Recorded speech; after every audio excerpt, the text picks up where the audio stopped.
Hello students, मैं doctor Mukta Dwivedi, associate professor government college Ajmer से बोल रही हूँ। आज का जो हमारा विषय है वो बीए पार्ट फर्स्ट के लिए और बीए ऑनर्स पार्ट थर्ड के 12th पेपर के लिए है। पिछली क्लास में हमने इसी टॉपिक पर बात की थी और हम उसी को आगे बढ़ाएंगे। टॉपिक है लिबरलिज्म या उदारवाद। जो पिछला सत्र था, पिछला जो चर्चा का जो विषय था, उसमें हमने उदारवाद के लक्षण और मूल मान्यताओं पर फोकस किया था और उदारवाद के लक्षण और मूल मान्यताओं को देखते हुए हमने कुछ पॉइंट्स पर विचार किए थे। उदारवाद के जो मूल लक्षण और मुख्य मान्यताएं हैं, उनमें से जो अन्य महत्वपूर्ण मान्यता है वो है लोकतांत्रिक पद्धति का समर्थन। उदारवाद मुख्यतः लोकतांत्रिक पद्धति का समर्थन करता है और ये उसका एक बहुत ही महत्वपूर्ण विचार है, क्योंकि उदारवाद ये मानता है कि स्वेच्छाचारी शासन के विरुद्ध हमेशा प्रतिक्रिया करनी चाहिए और लोक प्रभुत्व को मान्यता प्रदान की जानी चाहिए, और इसलिए ये उदारवाद का एक मूल तत्व है। उदारवादी विचारधारा के अनुयायी ये मानते हैं कि सभी मनुष्य स्वतंत्र होते हैं, इसलिए किसी को भी दूसरों पर उनकी सहमति के बिना शासन करने का अधिकार नहीं हो सकता है। और उदारवादी इस बात पे बल देते हैं कि व्यक्तियों के अधिकारों की रक्षा का सर्वश्रेष्ठ उपाय यही है कि शासन की शक्ति स्वयं जनता के हाथों में हो, और जब शासन की शक्ति स्वयं जनता के हाथों में होती है तो हम उसे लोकतंत्रात्मक शासन व्यवस्था का नाम देते हैं।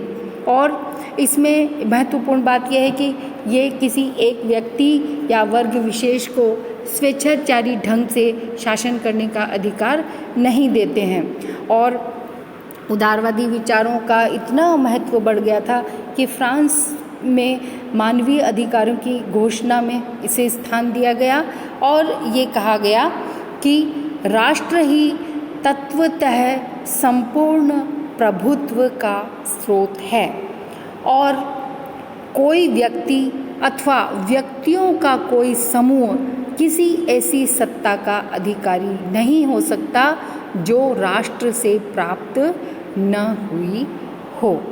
इस प्रकार अंतिम महत्वपूर्ण विचार जो है वो लोकतांत्रिक पद्धति का समर्थन करना है। ये स्वेच्छाचारिता के विरुद्ध एक प्रतिक्रिया है। उदारवाद, इसमें लोक प्रभुत्व पर बल दिया जाता है और ये माना जाता है कि इसके लिए शासन की शक्ति जनता के हाथ में होनी चाहिए।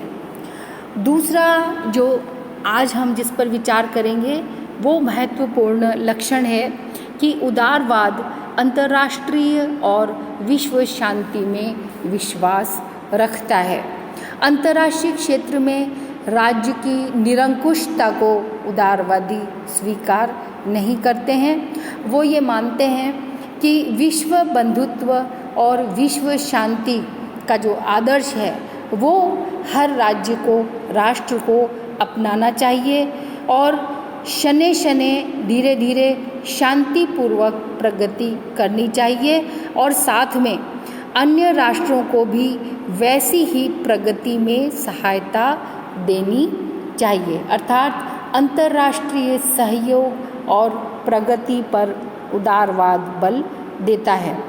उदारवाद के अनुसार अंतर्राष्ट्रीय वैमनस्य को महत्व प्रदान नहीं किया गया है और राष्ट्रों को ये हिदायत दी गई है कि वे वैमनस्य की भावना को प्रोत्साहित न करें। इसके स्थान पर राज्यों के द्वारा अंतर्राष्ट्रीय नैतिकता का पालन किया जाना चाहिए और अंतर्राष्ट्रीय नियमों को स्वीकार करके प्रत्येक राष्ट्र को अंतर्राष्ट्रीय नियमों का पालन करना चाहिए।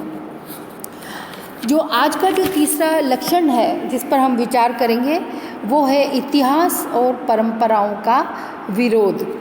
उदारवादी इतिहास और परंपराओं का विरोध करते हैं, और वो इसलिए करते हैं क्योंकि वे मानते हैं कि मानवीय विवेक ही सर्वोत्तम होता है और मनुष्य जिस विवेक से कार्य करता है वो ही सर्वश्रेष्ठ होता है। इसलिए वो किसी ऐसे विचार, संस्था या सिद्धांत को स्वीकार करने के लिए तैयार नहीं है जो विवेक सम्मत या बुद्धि संगत न हो। इसलिए चाहे कोई विचार कितना ही पुराना क्यों न चला आ रहा हो, यानी कितनी ही परंपरा उसको मानने की क्यों न हो और कितना ही उस विचार को पवित्र क्यों न माना जाए, वो उन विचारों का विरोध करते हैं जो विचार बुद्धि संगत नहीं हैं। उदारवादियों का ये विश्वास है कि प्रगति के लिए इतिहास और परंपराओं का विरोध करना अगर आवश्यक है तो इतिहास और परंपराओं का विरोध करना चाहिए। और 19वीं शताब्दी में इंग्लैंड के जीवन के हर क्षेत्र में बहुत महत्वपूर्ण परिवर्तन हुए और ये महत्वपूर्ण परिवर्तन इन्हीं उदारवादी विचारधाराओं के जो समर्थक थे उनके प्रभाव के कारण हुए। और इन्होंने ये माना कि इतिहास और परंपराओं का विरोध अगर हमें करना है और राष्ट्र को प्रगति के पथ पर पहुंचाना है तो हमें इसका विरोध करने में कोई दिक्कत नहीं होनी चाहिए। उदारवादियों का एक महत्वपूर्ण जो विश्वास है, लक्षण है, वो ये है कि उदारवाद अल्पसंख्यक वर्ग के हितों की रक्षा के प्रति भी जागरूक हैं। वो ये नहीं मानते हैं कि सिर्फ समाज में बहुसंख्यक वर्ग को महत्व प्रदान किया जाना चाहिए। वो ये मानते हैं कि बहुसंख्यक वर्ग के साथ साथ अल्पसंख्यक वर्ग को भी विकास के अवसर मिलने चाहिए। तो इस प्रकार उदारवाद अल्पसंख्यक वर्ग के हितों की रक्षा के प्रति भी जागरूक है। जो चौथा महत्वपूर्ण तत्व है, लक्षण है, वो यह है कि उदारवाद परिवर्तन के लिए क्रांति के मार्ग को अपनाने के नितांत विरुद्ध है, यानी उदारवाद हिंसा का समर्थन नहीं करता है।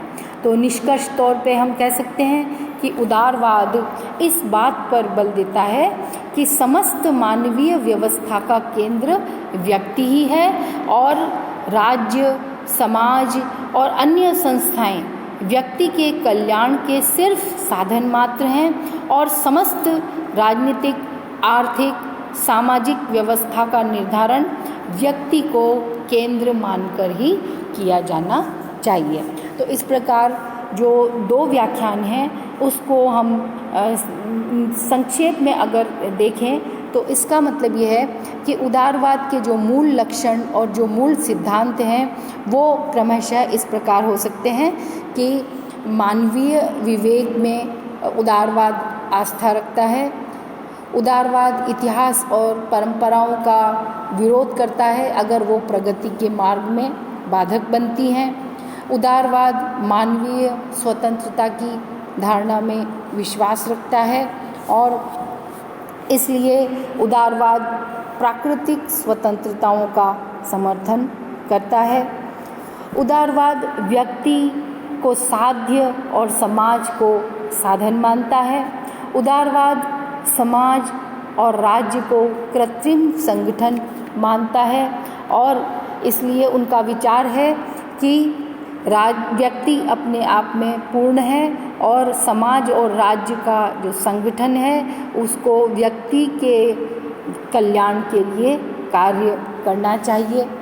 व्यक्ति के प्राकृतिक अधिकारों की धारणा में विश्वास रखता है और उदारवाद ये मानता है कि कुछ व्यक्ति के जन्मजात और अनुल्लंघनीय अधिकार हैं जिन्हें उनके प्राकृतिक अधिकार कहा जा सकता है और ये अधिकार राज्य और समाज के पूर्व विद्यमान थे। इसलिए इन अधिकारों की रक्षा का दायित्व राज्य और समाज को देने के कारण ही राज्य और समाज का निर्माण हुआ है।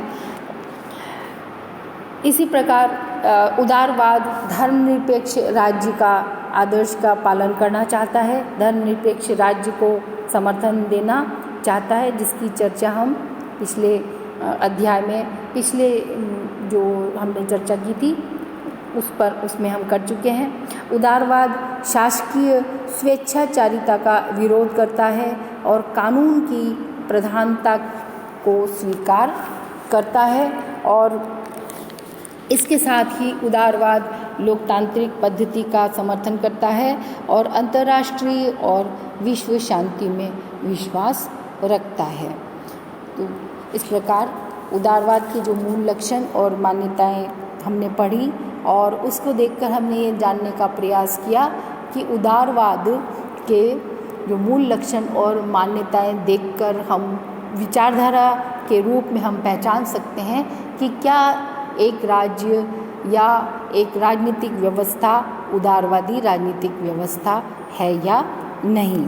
अगले सत्र में हम उदारवाद के संबंध में अन्य कुछ महत्वपूर्ण पहलुओं पर चर्चा करेंगे। तब तक आप पढ़ते रहिए। Keep learning, keep growing. Thank you very much.